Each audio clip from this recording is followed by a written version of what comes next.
Hello, hello, hello, hello!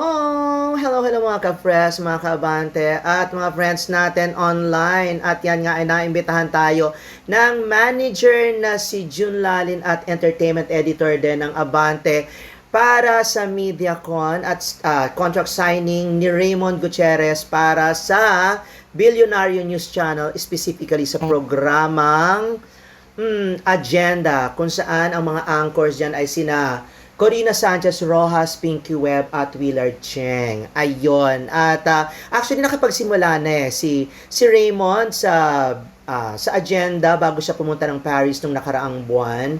At ngayon nga official na nga siyang winelcome. At magtutuloy-tuloy na yan. At ang kanyang toka ay ang segment para sa lifestyle, fashion at entertainment. At yan nga bumati sa atin si Raymond ng bonggang-bongga na super ngiti nang makita tayo dahil nung bata-bata pa yan ay nai-interview na natin at nung aktibo pa siya sa acting.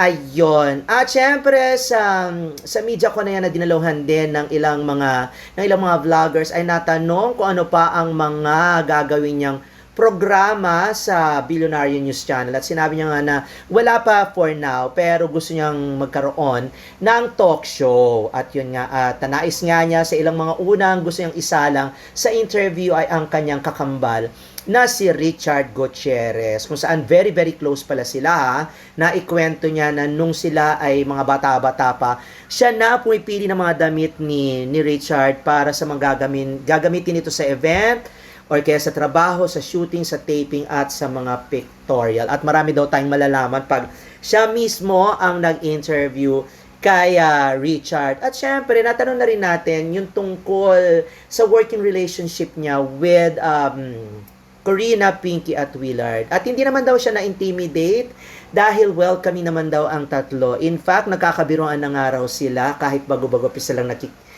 magkakasama sa trabaho. At syempre, kilalang-kilala ni Richard, ni Raymond si Corina dahil itinturing itong icon sa, of course, news programs, sa TV, news program sa TV industry. Ayun, at natanong din ang love life ni Raymond at ang sabi niyang ganon, hindi na daw problema ang LDR dahil madalas naman dito ang kanyang jowa sa Pilipinas. At isa na nga raw itong elite member ng Philippine Airlines dahil sa dami at sa dalas ng pagbisita nito para sa kanya. At noong nakaraang tour niya sa Europe ay magkasama naman sila. Naku, sana all may love life. Bongga naman ng mga Gutierrez, may mga love life. Si Rufa at saka si Richard. O, diba? At syempre, natanong nga kung pwede rin ba siyang tumanggap or open ba siyang tumanggap ng mga acting projects.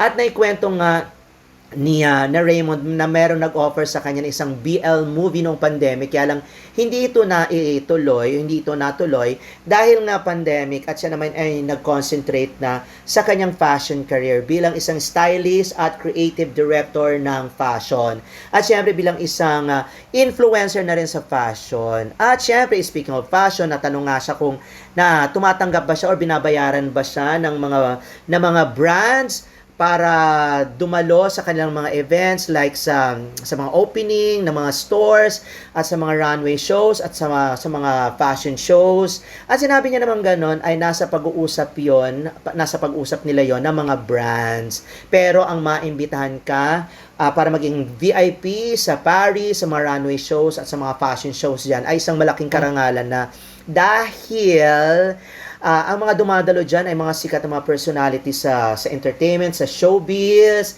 sa sports, lifestyle, and fashion. O, diba? Sana all, ano? At napag-usapan din dito na ang pagiging mabait na anak ni Raymond. Dahil bilib na bilib nga si Richard at si Rufa kay Raymond nang iset aside niya ang kanyang lahat ng trabaho at schedule, masamahan lang ang kanyang tatay sa Singapore kung saan nanatili sila doon ng ilang linggo para ipagamot ang kanyang tatay. O di ba napakabait talaga naman. Kaya naman bless itong si Raymond sa lahat ng mga karerang kanyang pinasok. Anyways, congratulations Raymond and congratulations Billionaire at maraming salamat din kay June Lalin for the invitation. At huwag nyo kalilimutan na mag-subscribe sa aking YouTube channel, like, share, and subscribe at sa aking mga social media